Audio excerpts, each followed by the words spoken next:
بفضل الله على الكافي صلاة الله على الشافي سلام الله بمحيي الدين خلصنا من البلوى يا الله ويا أغضب ويا أنجاب ويا سادات ويا أحباب وأنتم يا أولي الألباب تعالوا وانصروا لله على الكافي صلاة الله على الشافي سلام الله بمحيي الدين خلصنا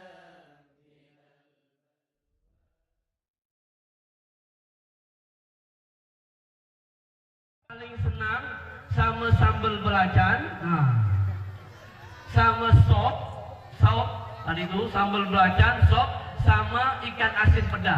Tahu ikan asin peda? Ikan gembung, ikan asin, ya. Oh sukanya itu bu, sukanya itu. Kau buatkan itu, jelas dibuatkan. Pengantin baru.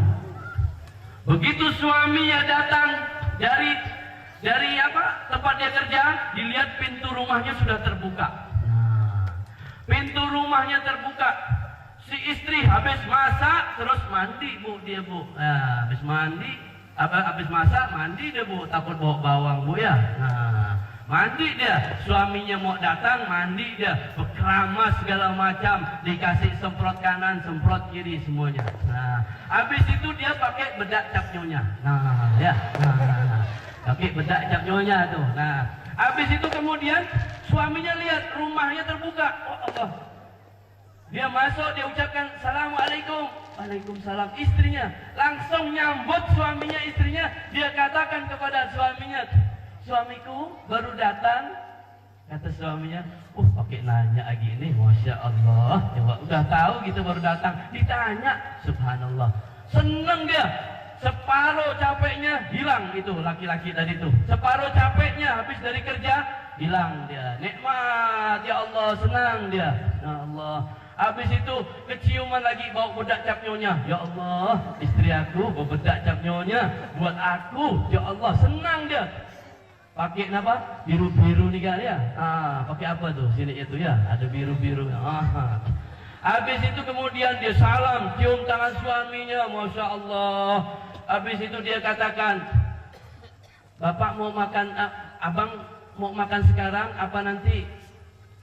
Masuk dibawa ke ruang tengah tamu, ke ruang tengah rumahnya tuh, udah keciuman bau ikan asin gembung. Wah Allah, aku makan sekarang ya katanya. Kata suaminya tuh, aku makan sekarang aja. Masuk ke ruang makan.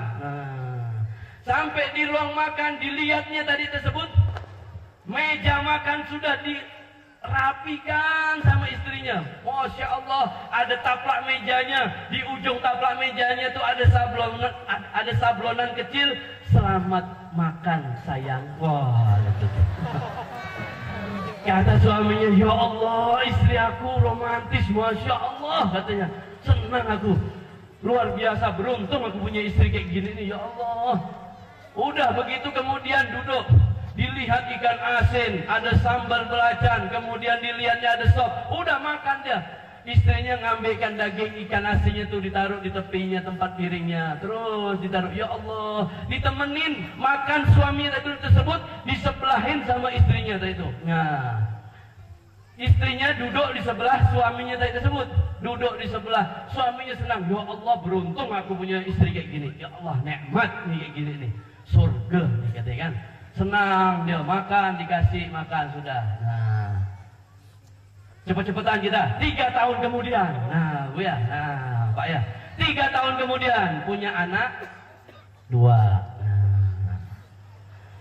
Bapaknya dia balik kantor nih Bu. Balik kantor nih Pak ya, balik kantor. Rumah ketutup. Rumah ketutup, assalamualaikum 3 kali, tak ada dibukain pintu. Rupanya pintu tak dikunci. Masuk dia. Dia lihat mana bau bedak cap nyonya yang dulu tak ada lagi lah. Bau apa bedak cap nyonya yang dulu wangi itu tidak ada lagi. Habis itu dia masuk ke ruang tengah. Ketika masuk ke ruang tengah, tidak ada pula keciuman ikan asin itu, tidak ada kak tuh. Coba, tidak ada. Kemana orang rumahnya dipikirkan? Sampai kemudian suaminya dia teriak, orang rumah, kata dia. Dia panggil istrinya, orang rumah, diam, tidak ada suaranya. Lari dekat tempat meja makan, ruang makan. Lapar nih soalnya ibu, ya pak ya, lapar habis balik kerja, menuju ke ruang makan. Dilihatnya ruang makan, jangankan taplak yang ada tulisan selamat makan sayang, jangankan tulisan taplaknya, tidak ada apa-apa di situ, hanya ada ceret sama ayam jago itu pun lagi berak di atasnya. Lagi berak di atas tadi meja tadi tersebut, dia geram suaminya, diusir itu ayam tuh, diusir saking dia banyak mengeluarkan suara, tenggorokan kering. Tenggorokan kering, dia pikir dia mau minum dulu, ambil ceret.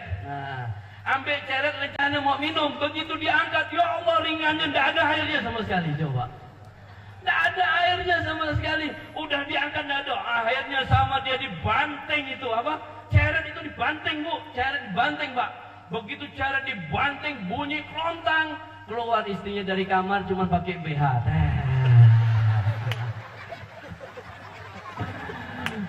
Baru balik ke pak katanya. Oh Allah, dulu pakai kerudung syar'i, dulu pakai jilbab, masya Allah. Begitu dapat 3 tahun pakai sarung cuma pakai BH. Ada nggak seperti itu? Nah, umastaqamu, maka orang tadi tersebut dia tidak bisa istiqamah. Kalau orang yang benar-benar dia menganggap bahwa Allah Tuhannya, dia istiqamah kepada Allah Subhanahu wa taala. Umastaqamu agar apa? Tatanazzalu alaihimul malaikah. Malaikat akan turun bu kepada kita yang istiqamah, ingat kepada Allah Subhanahu wa taala. Malaikat turun untuk apa? Alla takhawfu wa la tahzanu. Malaikat itu akan memberikan kepada kita supaya kita tidak ada rasa takut, kekhawatiran, kesedihan, dan jangan ada kesusahan. Dibantu kita oleh malaikat tadi disebut atas izin Allah Subhanahu wa taala. Wa absiru bil jannati lati kuntum tu'adun. Dan kemudian dikasih kabar berita gembira yang mana datangnya dari Allah Subhanahu wa taala. Datangnya dari Allah Subhanahu wa taala kabar gembira tersebut yaitu untuk dapat menikmati surganya Allah Subhanahu wa taala. Jadi kalau orang mau dia ingin menjadi wali, maka dia harus la khaufun alaihim wa lahum yahzanun.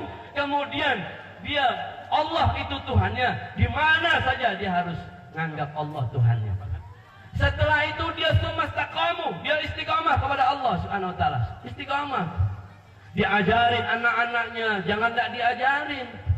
Anak kita mulai sejak kecil harus kita ajarin. Untuk apa? Belajar akhlak dengan baik. Kalau tidak diajarin bahaya bu. Pak, kalau tidak diajarin, dia nanti tidak ngerti. Anak gadis tidak diajarin ikut mamanya ke dapur, nanti dia tidak bisa apa-apa. Anak laki-laki tidak diajarin dia untuk seperti ayahnya. Seperti ayahnya misalkan kalau ayahnya kerja, dia kemudian sekali-sekali diajak melihat tempat pekerjaan ayahnya. Atau kalau ayahnya ngajar sekali-sekali atau pengajian dibawa anak tadi tersebut. Maka ini akan menjadi pendidikan buat dia, tarbiyah buat anak tadi tersebut.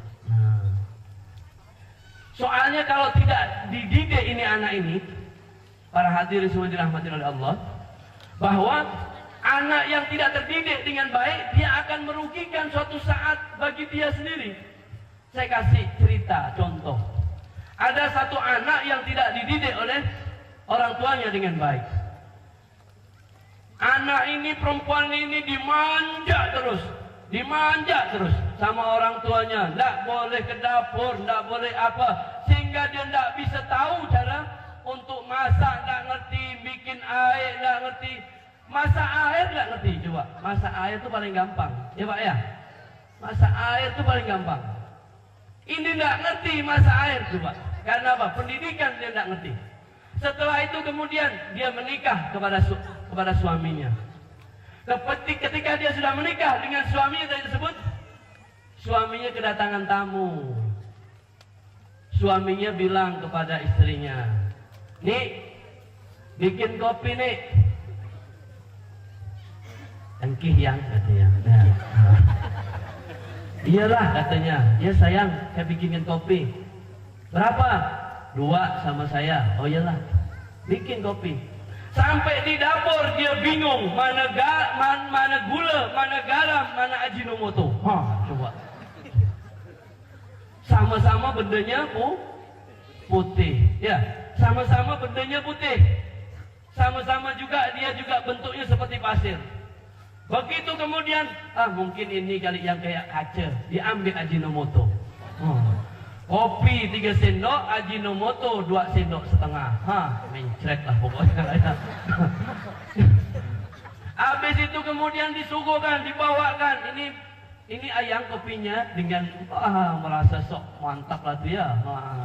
Ini ayang kopinya. "Oh ya, makasih, kau memang hebat istri aku nih," katanya. "Siapa dulu," kata dia. Ya, pakai gitu lagi ya. Nah, habis itu kemudian disuguhkan. Suaminya bilang, "Toreka Tuhan," katanya. "Ayo, minum." Begitu minum, disembur ya dadak tuan rumahnya tuh, Bu, bener. Mau disembur, takut ditempeleng. Mau ditelan. Begitu ditelan, Pak Haji ini balik, belum sampai rumah 3 kali dia buang air besar. Coba. Mejer kena ajinomoto. Suaminya besok dapat kabar, kau tuh ngerjakan aku gak apa? Ngerjakan apa? Kau mau bunuh aku gak apa? Tak senang bilang, "Kenapa? Kau bukan ngasih gula kemarin tuh, ngasih apa?" "Itu kau pasti kasih ajinomoto." "Kenapa sudah? Aku 3 kali mencet aku di jalan." "Iya gak? Kau masih mending 3 kali, aku 7 kali dibelakan sama istri aku." Coba. Coba. Lebih parah rupanya. Nah, itu kenapa? Nggak ngerti mana gula, mana ajinomoto, mana garam. Nggak pernah diajarin sama ibunya. Dia nggak pernah diajarin masuk di dapur itu, nggak ngerti. Sehingga semua main bantai ya pokoknya. Nah, dikumpulkan semua orang di padang mahsyar. Setelah dikumpulkan, dipanggil sama Allah Subhanahu wa taala. Dipanggil sama Allah Subhanahu wa taala. Satu-satu dipanggil sama Allah Subhanahu wa taala. Kalau orang banyak selawat kepada Kanjeng Nabi Muhammad, dia bisa pegangan itu sarung, jubah, baju atau kakinya Kanjeng Nabi Muhammad sallallahu alaihi wasallam. Dipanggil misalkan, "Hei Abdullah," misalkan. Saya dipanggil misalnya nih Pak ya, Bu ya. "Hei Abdullah." Diam nih masih nih. "Hei Abdullah," dipanggil lagi. Habis itu Kanjeng Nabi bilang, "Ya Allah, ini Abdullah sama saya nih, pegang kaki saya nih." "Oh ya sudahlah, udah. Udah. Dipanggil lagi sama Allah, "Congkene," misalkan ya, "Congkene," dipanggil. Mau megang kaki Rasulullah, kata Rasulullah, "Sera kaki cong," katanya. Coba. Kenapa? Tidak pernah sholawat, tidak ngerti segala macam. Nah, begitu dia kemudian mengatakan dari tersebut, dipanggil sama Allah, nggak dapat perlindungan dari Kanjeng Nabi Muhammad SAW. Sedangkan nanti di hari kiamat Kanjeng Nabi Muhammad SAW mampu memberikan syafaat kepada orang-orang yang dicintainya. Makanya ada sebuah hadis yang luar biasa, bahwa seseorang belum bisa dikatakan cinta kepada Kanjeng Nabi Muhammad SAW sebelum cintanya melebihi kedua orang tuanya, anak-anaknya, dan manusia seluruhnya. La yu'minu. Mereka tadi disebut tidak sempurna imannya. Apabila mereka tadi tersebut, mereka tidak ada kecintaan kepada Kanjeng Nabi. Kalaupun ada cinta, cintanya itu kalah dengan orang tuanya, manusia, anak-anak sekalian. Sehingga kita cinta kepada Kanjeng Nabi harus lebih. Karena berkat cinta kepada Kanjeng Nabi, kalian punya kasih sayang kepada orang tuanya. berkat cinta kalian kepada Allah dan Kanjeng Nabi, maka kasih sayang kepada orang tua kalian akan tepat sasarannya. Tapi kalau kalian tidak ada kecintaan kepada Allah dan Kanjeng Nabi, maka kasih sayang kalian kepada orang tua pasti ngelantur. Tidak ada batasannya, tidak ada kemudian akhlak-akhlak yang baik, tutur kata yang baik, tidak ada sesuatu yang bijak, sehingga mereka lakukan itu semuanya tidak membawa manfaat. Maka setiap saat dalam hidup ini, saya kembali sampaikan kepada seluruh jamaah semua yang hadir di tempat ini.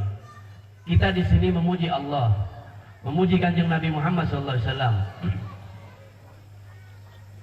Maka jangan kita lepaskan hati kita kepada Allah Subhanahu wa taala. Saat ini hatiku dan hati kalian semuanya sedang dilihat oleh Allah Subhanahu wa taala. Sedang dilihat oleh Allah Subhanahu wa taala. Kalian datang ke majelis ini, insya Allah semuanya dapat barokahnya. Apalagi yang paling jauh mereka bersungguh-sungguh datang, maka insya Allah dia lebih mendapatkan barokahnya. Bahkan orang tadi tersebut, kalau dia memang ada niat datang ke majelis tadi tersebut, dia karena kejebak. Maksudnya dia lihat orang kok rame, ada apa orang rame nih? Jangan-jangan ada orkes nih. Masuk Gang Ridho, Jalan Petani Gang Ridho. Begitu duduk, selawatan, mati lagi nih, aku nih. Mau balik sudah nanggung, berada posisi di tengah-tengah, takut nanti dilihat sama orang banyak, malu. Nah, dia tinggal di situ. Maka ketika dia tinggalnya tadi tersebut, dia tetap mendapatkan dari Allah Subhanahu wa taala ampunan dari Allah Subhanahu wa taala. Namun tentunya harus dibedakan orang yang bersungguh-sungguh dan orang yang mereka tidak bersungguh-sungguh. Sama-sama dapat gaji, tapi pasti lain. Kalau orang yang benar-benar kerjanya bagus, pasti hasil kerjanya juga bagus, dapat uangnya. Kalau kemudian mereka niatnya gurau-gurau main-main untuk kerjanya, ya wajar dia dapatnya segitu saja. Betul kan? Jadi seseorang akan dilihat bagaimana keseriusan dia kepada Allah Subhanahu wa taala. Jamaah semua yang dirahmati oleh Allah Subhanahu wa taala. Kita cerita tentang bagaimana para pahlawan-pahlawan kita, para syuhada-syuhada kita. Sangat sedikit orang yang mengetahui tentang hal ini. Saya kasih contoh.